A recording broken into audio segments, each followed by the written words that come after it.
बिस्मिल्लाहिर्रहमानिर्रहीम।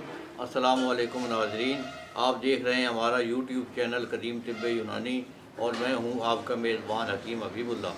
मोहतरम नाज़रीन, आज मैं मुंह के छालों के मुतल्लक़ बात कर रहा हूँ। मुंह का पक जाना, ये अक्सर अहबाब को होता है कि मुंह के अंदर इस साइड पे नीचे ज़ुबान के ऊपर नीचे ये छाले बन जाते हैं। ये मैदे की गर्मी की वजह से या गर्म अद्वियात खाने की वजह से या किसी बीमारी में मुब्तला हुआ आदमी तो उसका कोई इलाज करवाया इंग्लिश वगैरह, तो उसकी गर्मी की वजह से अद्वियात खाने की गर्मी की वजह से ये छाले बन जाते हैं। तो इसके लिए एक बहुत ही कामयाब नुस्खा पेश कर रहा हूँ।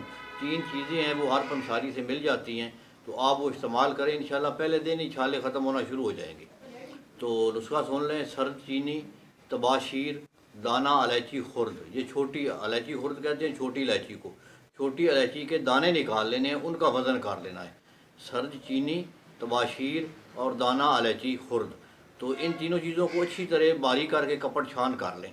तो ये इसका 1 माशा 1 ग्राम मुंह में रख कर चूस लेना है सुबह दोपहर शाम। तो पहली दफ़ा जब आप खुराक लेंगे तो इंशाअल्लाह इसके साथ अफाका होना शुरू हो जाएगा। मुंह की जलन, छाले, ये जो आस्ता आस्ता 1-2 रोज़ में ख़त्म हो जाते हैं। तो ये नुस्खा बनाएं और हमें अपनी दुआ में याद रखें। अस्सलाम वालेकुम।